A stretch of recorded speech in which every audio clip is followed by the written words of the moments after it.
சென்னை எண்ணூர் உர தொழிற்சாலையில் ஏற்பட்ட அமோனியா வாயு கசிவால் இயல்பு நிலை பாதிக்கப்பட்டுள்ளது.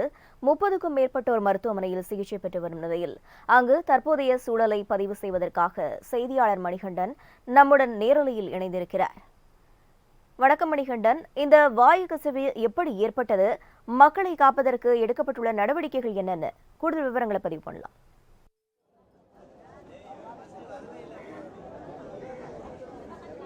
வணக்கம் பிரவீனா. சென்னை எண்ணூரில் கிட்டத்தட்ட ஒரு மாதத்திற்கு உள்ளாக தான் இந்த எண்ணூர் எண்ணெய் கசிவு என்பது பெரிய பிரச்சனையாக பாதிக்கப்பட்டு பொதுமக்கள் பெரிய அளவில் பாதிப்படைந்திருந்தனர். அந்த பிரச்சனை ஓய்வதற்குள்ளாக மற்றும் ஒரு பிரச்சனை எண்ணூர் பொதுமக்களை பாதிப்படைந்திருக்கிறது. நேற்று நள்ளிரவு இங்கே எண்ணூரில் செயல்படக்கூடிய கோரமண்டல் இன்டர்நேஷனல் எனப்படக்கூடிய நிறுவனத்தின் மூலமாக கடலிலிருந்து கொண்டு வரப்படக்கூடிய அமோனியா விஷவாயு கசிவின் காரணமாக இங்கே இருக்கக்கூடிய பொதுமக்கள் பெரிய அளவில் பாதிப்படைந்திருக்கிறார்கள். குறிப்பாக இந்த கோரமண்டல் நிறுவனம் எண்ணூர் மெயினர் போர்ட்டிலிருந்து பைப்லைன் மூலமாக கடலிலிருந்து அவர்களுக்கு தேவையான அந்த அமோனியம் சல்பேட் போஸ்பேட் எனப்படக்கூடிய APPS தயாரிக்கின்றனர். அதற்கு முக்கியமான காரணியாக இருக்கக்கூடிய அமோனியா வாயு தான் தற்போது அந்த கடலிலிருந்து கசிந்திருக்கிறது. கடலுக்கு அடியில் சுமார் 2.5 கிலோமீட்டர் தூரத்திற்கு இந்த பைப் மூலமாக அந்த அமோனியா வாயுவை கொண்டு வருகின்றனர். கிட்டத்தட்ட கடலிலிருந்து கடற்கரைக்கு எடுத்துட்டு வரக்கூடிய அந்த இடத்துல கடலுக்கு அடியில் 2 இன்ச் அடியில் இருக்கும்போது அந்த இடத்துல கசிவு ஏற்பட்டதாகவும் 20 நிமிடங்களில் அது சரி செய்யப்பட்டிருப்பதாகவும் முதல் கட்டமாக நிறுவனம் தெரிவித்திருந்தாலும் தற்போது வரை தற்போது 8 மணி ஆகிறது. இதுவரையில் அதற்கான அந்த நெடி என்பது இருக்கிறது, நம்மால் அதை உணர முடிகிறது. இங்கே இருக்கக்கூடிய பொதுமக்கள் அதனை எதிர்த்து முற்றுகையிட்டு தற்போது போராட்டங்களை மேற்கொண்டு வருகின்றனர். இந்த பகுதி பொதுமக்களில் ஒருவர் நம்முடைய இருக்கிறார், அவரிடம் கேட்போம். ஆனால் எப்பத்திலிருந்து உங்களுக்கு இந்த பிரச்சனை தெரிய வந்தது? இந்த பிரச்சனைனால எவ்வளோ பேர் பாதிப்படைஞ்சிருக்கிறீங்க, அதை பற்றி சொல்லிட்டு. ஒரு 11:50க்கு அது மாதிரி கசிவு ஏற்பட்டதுன்ட்டு நம்ம ஊர் கிராம நிர்வாகிகள் பொதுமக்களுக்கு தெரிவித்தாங்க. நானும் அந்த கம்பெனி நிறுவனத்துக்கு ஃபோன் பண்ணி சில இதெல்லாம் தெரியும் நிறுவனத்துக்கு ஃபோன் பண்ணி நாங்கள் இது மாதிரி கசிவு ஏற்பட்டிருக்கு, பொதுமக்கள் பாதிக்கப்படுறாங்க, உங்களுடைய கம்பெனிலேருந்து வேணும் இல்லை ஆம்புலன்ஸை சொல்லுங்கள், மக்களுக்கு பாதுகாப்பு ஃபஸ்ட்டு கொடுங்க, அதுக்கப்புறம் என்னன்றது இதுவரையிலும் எந்த ஒரு இதுவும் அது கிடையாது. மக்கள் ஆனால் அரசாங்க பஸ் தான், அரசாங்க MLA பகுதி செயலாளர் DMK பகுதி செயலாளர் அவர்கள் வந்து தான் இருந்து அரசாங்க பஸ் PTC பஸ் எடுத்துகிட்டு வந்து மக்களை கொண்டு வந்து காப்பாற்றினாங்க. அதுலேயும் இங்கே பாதிக்கப்பட்ட மக்கள் ஹாஸ்பிட்டலில் 50 பேர், சுகம் ஹாஸ்பிட்டலில் 4 பேர், ஆகாஷில் 45 பேருக்கு மேலே இருக்காங்க. இன்னும் சில பேர் ஊரில் 2 ஊரும் வந்து குறைஞ்சது 5000 பேர் இருப்போம். இங்கே இருக்கிறது இவ்வளோ தான் இருக்கோம். யார் யார் எங்கே இருக்காங்கன்னு இன்னும் தெரியல. அந்த டைம்ல எந்த மாதிரி உங்களால் உணர முடிஞ்சு? மூச்சு திணறல் இருந்ததுன்னு சொல்றாங்க. முடியல, வெளியில் ஒன்றும் கிடையாது. நான் வீட்டை பூட்டி தான் உள்ளே தூங்குறோம்.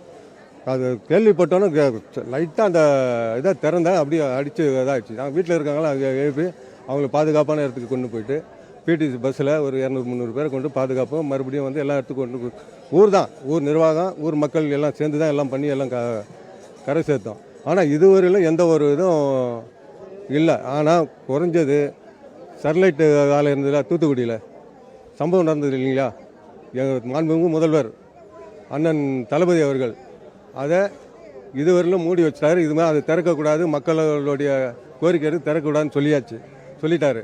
அதே போன்று இங்கே இருக்கக்கூடிய 50,000 மக்கள் வாழ்கிறாங்க. இந்த கம்பெனி எடுத்தால் தான் மக்கள் வந்து சுகாதாரமாக நல்ல வாழ்க்கை வாழ்வாங்க. வேறு எங்களுக்கு எதுவுமே தேவை கிடையாது. அவங்களுடைய ஏதோ நிவாரணம் அது இதுன்றாங்க. எங்களுக்கு அது தேவை. எங்களுக்கு கை இருக்குது, கால் இருக்குது, எல்லாம் உழைப்போம், சாப்பிடுவோம். யாருக்கிட்டும் கையேந்திர ஆள் கிடையாது இந்த மீனவ மக்கள். சரிங்களா? எங்களுக்கு பாதிப்பு இல்லாமல் எங்களுக்கு சுத்தமாக தண்ணீரை, எங்கள் கடல் சுத்தமான தண்ணீராக இருந்தால் போதும். தொடர்ந்து இந்த பகுதி பொதுமக்களை பொறுத்தவரையில் இந்த வாயு கசிவு நள்ளிரவு 12:45 மணி அளவில் ஏற்பட்டிருந்தாலும் உடனடியாக 20 நிமிடத்தில் இது சரி செய்யப்பட்டு விட்டதாக சுற்றுச்சூழல் துறையின் செயலாளர் சுப்ரியா சாகு தகவல் தெரிவித்திருக்கிறார். ஆனாலும் இதுவரையில் அந்த நெடி என்பது இந்த பகுதியில் இருக்கிறது. பொதுமக்கள் அனைவருமே அந்த முகக்கவசம் அணிந்திருப்பதையும் நம்மால் பார்க்க முடிகிறது. நம்மால் வந்தவுடனேயே அதனை உணரவும் செய்ய முடிகிறது. குறிப்பாக அந்த 11:45 12:45 மணி வரை இந்த கடல்லையும் அதே போல காற்றிலையும் கலவிருந்த அமோனியாவின் அளவு என்பது கணக்கிடப்பட்டிருக்கிறது. அதிலிருந்து 3:30 மணி அளவில், அதிகாலை 3:30 மணி அளவில் எந்த அளவிற்கு இந்த வாயு என்பது காற்றில் கலந்திருப்பது என்பதையும் அவர்கள் கணக்கெடுத்திருப்பதாக தெரிவித்திருக்கின்றனர். எந்த அளவுக்கான பிரச்சனைகளை இங்கே இருக்கக்கூடிய பெண்கள், வயதானவர்கள் சந்தித்திருக்கிறார்கள் என்பது குறித்து கேட்போம். அம்மா, நேற்று இந்த கேஸ் பரவுச்சுன்றாங்களா, அப்போ உங்களுக்கு எப்படி இருந்தது மூச்சு விடுறதுக்கு? அதை நிதானமே தெரியல ஐயா, எப்படி தான் இருக்குது, நெஞ்சிலிருந்து கண்ணெல்லாம் அப்படி எரிச்சல் தாங்க முடியலையா, நிதானமே தெரில, எப்படி பேசுறது, யாரைய பார்க்கறது, யாரைய பார்க்க முடியும், உயிர் தப்பிச்சுக்கணுமேன்னு சொல்லிட்டு நிதானமே தெரில ஐயா. ஓடி ஓடி பார்த்தா கூட என்ன பேசுறது, பிள்ளைங்களை காப்பாத்துறதா, எங்க வீட்டுக்கார் நல்லா குடிப்பார், அவரை காப்பாத்துறதா, என் உயிரை காப்பாத்துறதா, இருக்கிறவங்களை காப்பாற்று யாருக்கே தெரியல ஐயா. நிதானம் நான் எங்கள் வீட்டில் கதவை தட்டினாங்க, எழுந்திரிங்கன்னு சொல்லிட்டு நான் ஓடி வந்தேன். 11:45 ஓடி வந்தேன். என் பையன் பெரியவன் மேலே இருக்கான், சின்னவன் கீழே இருக்கான். என் பெரிய பிள்ளை 2 குழந்தைங்க, சின்ன சின்ன குழந்தைங்க, அதுங்களை தூக்கிட்டு ஓடியாந்து, தம்பி வாடா போய் பொழைச்சிக்கலாம், அம்மோனியா வாடை அதிகமாக இருக்குடா, ஓடி போயிடலான்ற. என் பேர பிள்ளையெல்லாம் அலறுதுப்பா அப்படியே கத்தின்னு. நாங்கள் வெளியே ஓடி வந்தோம், என்னால் வர முடியல. 2 பிள்ளைங்களுக்கு தப்பிச்சு போயிடுங்க குழந்தைய தூக்கிட்டு நாங்கள் சொன்னோம்பா. என் 2 பிள்ளைங்கள போயிடுச்சு. அங்கே போலீஸ் வேன் இருந்தது, என்னால் முடியல, அவங்க அந்த போலீஸ் வேனில் ஏறி உட்கார வச்சுட்டாங்க. இதுக்கு பிறகு என் தம்பி வீடு, எங்கள் சொந்த பந்த மக்க மனசால எல்லாரையும் நான் பார்க்க முடியலப்பா என்னால். என் பிள்ளைங்க எங்கே போச்சுன்னு எனக்கு தெரியல. எங்களுக்கு உயிர் சேதத்தையே கொடுக்குறாங்க. இதோட 3வது முறைப்பா. எங்களோட காலம் கடந்து போச்சு. என் பிள்ளைங்க வளர்ச்சி அடையணும். அப்போ இந்த கம்பெனியை இழுத்து முடணும். எங்களுக்கு எந்த கோரிக்கையும் வேணாம். இல்லையா எங்களை எங்கேயாவது தூக்கிட்டு போய் கொண்டுடுங்க. இவ்வளோதான் எங்களால் கோரிக்கை. கம்பெனி நடத்தக்கூடாது, கோரமண்டல் வேணாம் எங்களுக்கு. தொடர்ந்து இந்த பகுதி பொதுமக்களின் கோரிக்கையாக இந்த நிறுவனம் மூடப்பட வேண்டும் என்பதுதான் இருக்கிறது. நேற்று இந்த பிரச்சனைக்கு பிறகாக உடனடியாக மாவட்ட நிர்வாகம் சார்பிலும் காவல்துறை சார்பிலும் உடனடியாக அவசர ஊர்திகளும் காவல்துறை வாகனங்களும் சம்பந்தப்பட்ட பாதிக்கப்பட்ட பெரிய குப்பம், சின்ன குப்பம் உள்ளிட்ட பல்வேறு மீனவ கிராமங்களுக்கு நேரடியாக சென்று இது போன்ற முதியவர்களை போக்குவரத்து பேருந்துகளின் மூலமாகவும் அதே போல மூச்சு திணறல் இருப்பவர்களை ஆக்சிஜன் கொடுத்து அவசர ஊர்திகள் மூலமாகவும் அழைத்து சென்றிருக்கின்றனர். தற்போது இங்க இருக்கக்கூடிய பொதுமக்கள் முழுவதுமாகவே முகக்கவசத்தை அணிந்து இந்த நிறுவனத்தின் நுழைவாயில் இருக்கக்கூடிய பகுதியில் முற்றுகையிட்டு போராட்டங்களை முன்னெடுத்து வருகின்றனர். குறிப்பாக இதே போன்ற சூழல் இதுக்கு முன்பாகவும் 2-3 முறை ஏற்பட்டிருப்பதாகவும் இந்த பகுதி பொதுமக்கள் குற்றச்சாட்டினை முன்வைக்கின்றனர். இந்த பகுதி பொதுமக்களின் கோரிக்கையாக இந்த நிறுவனத்திற்கு இருந்து அவர்களுக்கு நிரந்தரமான ஒரு விலக்கு வேண்டும் என்பதுதான் அவர்களது கோரிக்கையாக இருக்கிறது. பிரவீனா.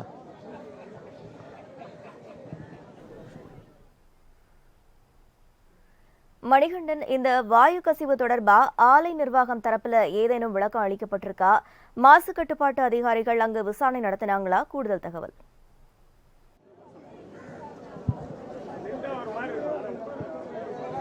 நிச்சயமாக அரசு துறை சார்பிலான நடவடிக்கைகள் நேற்று இந்த பாதிப்படைந்த நேரத்திலிருந்து முன்னெடுக்கப்பட்டிருக்கிறது.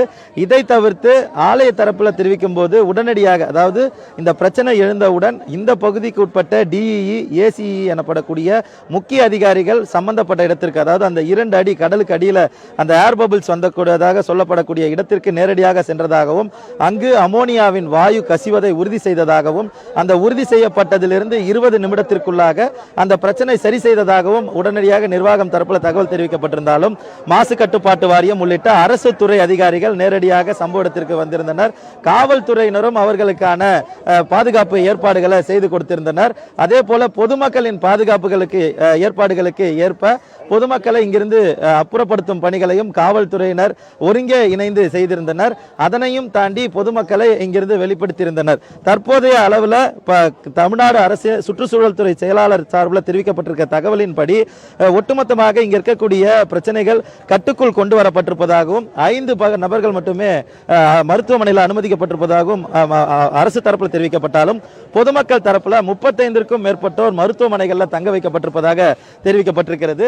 காவல்துறையினர் அதிக அளவில் இங்க கொண்டு வரப்பட்டிருக்கின்றனர். காவல்துறையினர் அதிக அளவில் இந்த நிறுவனத்தின் நுழைவாயிலில் நிறுத்தி வைக்கப்பட்டிருக்கின்றனர். அவர்களும் கூட இந்த நெடியை உணர முடிவதால் அவர்களும் கூட முகக்கவசத்தை அணிந்திருப்பதையும் நம்மால் பார்க்க முடிகிறது. தமிழ்நாடு அரசு சார்பில் கொடுக்கப்பட்டிருக்கிற அறிக்கையில் 5 நபர்கள் மட்டுமே மருத்துவமனையில் இருப்பதாக தெரிவிக்கப்பட்டிருந்தாலும் பொதுமக்கள் தரப்பில் தெரிவிக்கும் போது 35லிருந்து 40 நபர்கள் தனியார் மருத்துவமனைகளில் அனுமதிக்கப்பட்டிருப்பதாகவும் ஒருவர் ஐசியூவில் மூச்சு திணறலின் காரணமாக சிகிச்சை பெற்று வருவதாகவும் இந்த பகுதி பொதுமக்கள் தெரிவித்திருக்கின்றனர்.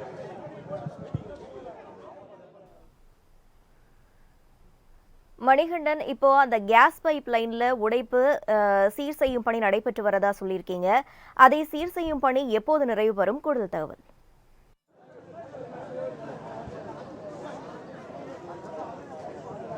கேஸ் பைப்லைன் என்பது 2.5 கிலோமீட்டர் தூரம் கடல்ல இருந்து, அதாவது இந்த நிறுவனத்திற்கு மூலப்பொருளான உரத்தை தயாரிப்பது தூத்துக்குடிக்கு அடுத்தபடியாக சென்னையில் எண்ணூரில் இங்கே இருக்கக்கூடிய கோரமண்டல் இன்டர்நேஷனல் எனப்படக்கூடிய ஆலையில் தான் நடக்கிறது. எனவே இதற்கு தேவையான அமோனியா எனப்படக்கூடிய மூலப்பொருளை கடல்ல இருந்து கப்பல் மூலமாக கொண்டு வருவதற்கு இங்கிருந்து 2.5 கிலோமீட்டர் எண்ணூர் மைனர் போர்ட் மூலமாக பைப்லைன் வழியாக அந்த கேஸ் கொண்டு வரப்படுகிறது.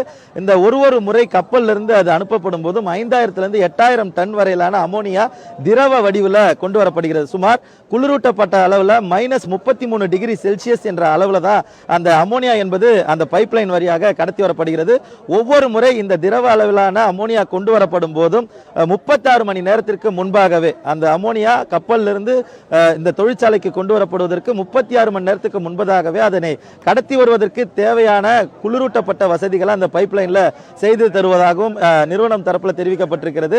இருந்தபோதும் ஒரு சிறிய இடத்துல ஏற்பட்ட அந்த ஏர் பபுளின் காரணமாக, பஸ்டின் காரணமாகத்தான் இந்த வாயு என்பது சுத்தி இருக்கக்கூடிய மீனவ கிராம பொதுமக்களை தாக்கி இருக்கிறது. அந்த பபுள் சரி செய்யப்படுவது உடனடியாக நேற்று 20 நிமிடத்திலே சரி செய்து விட்டதாக தெரிவிக்கின்றனர். இருந்தாலும் அந்த வாயுவின் தாக்கம் என்பது அதிக அளவில் இருக்கிறது. தற்போது வரை நேற்று இரவு 12 மணிக்கு நடந்திருந்தாலும் 8 மணி நேரம் கடந்தும் அதனுடைய தாக்கம் என்பது இந்த பகுதியில் இருப்பதை நம்மால உணர முடிகிறது. தொடர்ந்து காலியாக, அதாவது எந்த ஒரு கப்பலில் இருந்தும் அமோனியா கொண்டு வரப்படாத போது இது மாதிரியான தாக்கம் இருந்தால், கப்பலிலிருந்து கொண்டு வரப்படும் போது எதர்ச்சியாக அந்த அடைப்பு ஏற்பட்டிருந்தால் பெரிய அளவிலான விபத்து ஏற்பட்டிருக்கும் என்பதுதான் இந்த பகுதி பொதுமக்களின் குற்றச்சாட்டாக இருக்கிறது. இது முதல் முறை அல்ல என்றும் இதற்கு முன்பாகவே இது போன்ற நிகழ்வுகள் எர்ணாவூரில் நடைபெற்றிருப்பதாகவும் எண்ணூரில் நடைபெற்றிருப்பதாகவும் தங்களது வருங்கால தலைமுறை பாதிப்படையாமல் இருப்பதற்கு உடனடியாக நிரந்தர தீர்வினை தமிழ்நாடு அரசு ஏற்படுத்தி தர வேண்டும் என்பதுதான் இந்த மீனவ கிராம பொதுமக்களின் கோரிக்கையாக இருக்கிறது.